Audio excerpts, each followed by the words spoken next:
প্রতিপক্ষ যতই শক্তিধর হোক, ভারতের পশ্চিমবঙ্গ রাজ্যের রাজনীতিতে মমতা ব্যানার্জি অপরাজেয় এক যোদ্ধা। অনেকের মনেই প্রশ্ন, আজ কেমন করে পশ্চিমবঙ্গের এবং সর্বভারতীয় রাজনীতির এত বড় ব্যক্তিত্ব হয়ে উঠতে পারলেন মমতা ব্যানার্জি? কি তার এত সাফল্যের উৎস? রাজনীতিবিদ হিসেবে তার এই সাফল্যের পেছনে কিন্তু একটা প্রতিভা কাজ করে বলেছিলেন সাংবাদিক রাজনৈতিক বিশ্লেষক শিখা মুখার্জি।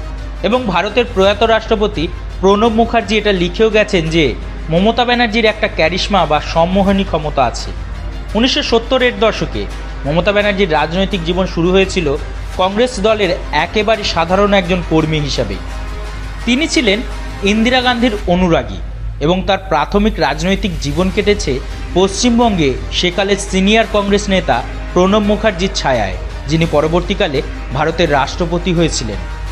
কলকাতার হাজরা এলাকায় এক নিম্নবিত্ত পরিবারে মমতা ব্যানার্জি জন্মগ্রহণ করেন 1955 সালে। কলকাতা বিশ্ববিদ্যালয় থেকে MA এবং যোগেশচন্দ্র কলেজ থেকে আইনের ডিগ্রি নেবার পর মমতা ব্যানার্জি প্রথম পেশা ছিল স্কুল শিক্ষকতা, তবে রাজনীতি করতে শুরু করেছিলেন ছাত্রজীবন থেকেই।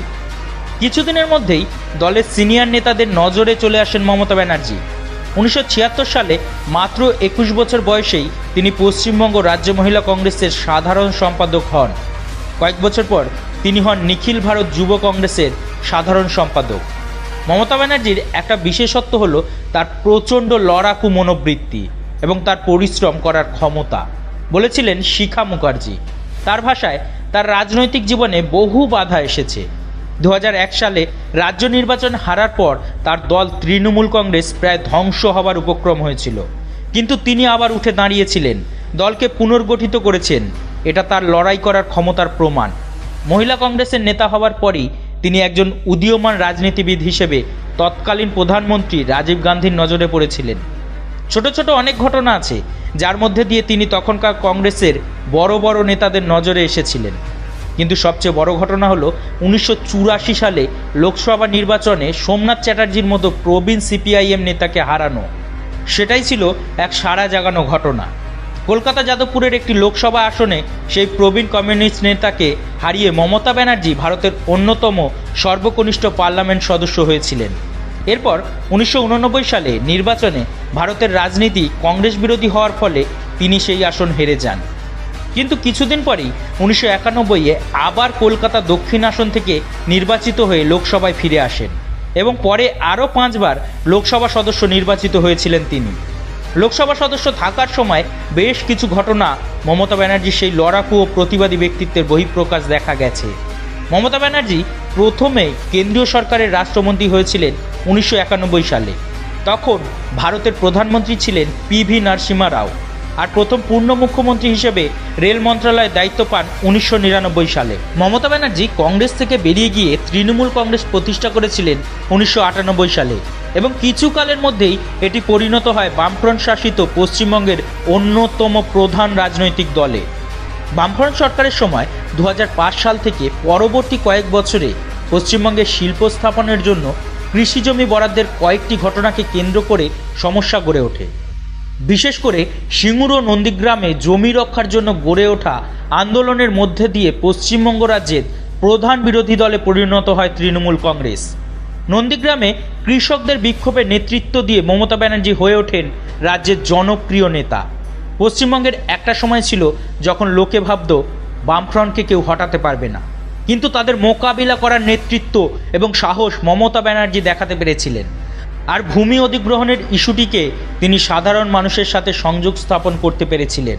প্রথম দিকে তার স্লোগান ছিল শুধুই বামফ্রন্ট হটাও, কিন্তু পরে নন্দীগ্রাম আন্দোলনের মধ্যে দিয়ে গ্রামীণ মানুষের মধ্যে তার রাজনৈতিক ভিত্তির সৃষ্টি হয়। তার ফলেই মমতা ব্যানার্জির নির্বাচনে বিজয়ের পথ তৈরি হয়েছিল।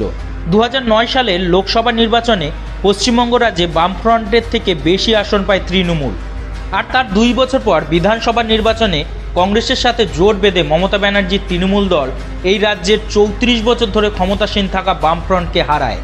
মমতা ব্যানার্জি হন পশ্চিমবঙ্গের রাজ্যের প্রথম মহিলা মুখ্যমন্ত্রী। এরপর থেকে তিনি নিরবিচ্ছিন্নভাবে ক্ষমতায় আছেন। এরপর 2016 এবং 2021-এর নির্বাচনেও জয়ী হয় তৃণমূল কংগ্রেস। মমতা ব্যানার্জির রাজনৈতিক জীবন শুরু হয়েছিল কংগ্রেস থেকে। তিনি ছিলেন ইন্দিরা গান্ধীর একজন অনুরাগী।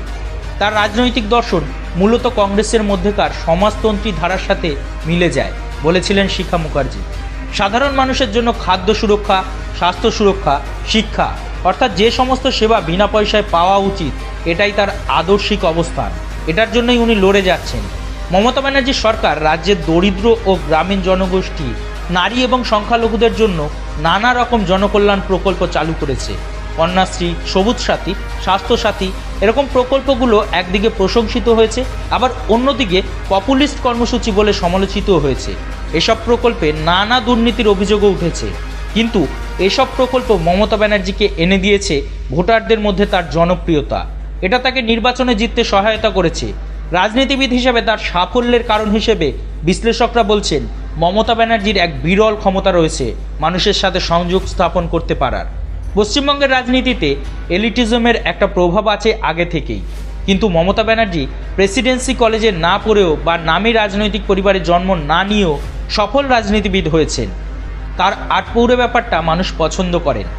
মমতা ব্যানার্জির সাফল্যের কারণ হলো নেতৃত্ব দেবার সহজাত গুণ, আর মানুষ তাকে দূরের কেউ হিসেবে দেখেই না, তাকে পাশের বাড়ির মেয়ের মতো নিকটজন হিসেবে দেখে। সাধারণ মানুষের ভাষায় কথা বলা এবং তাদের সাথে মিশে যাবার ক্ষমতা, এটা তার সবচেয়ে বড় বৈশিষ্ট্য। ধন্যবাদ এতক্ষণ আমাদের সাথে থাকার জন্য। আমাদের ভিডিওটি যদি আপনাদের ভালো লাগে তবে অবশ্যই আমাদের সাথে থাকবেন।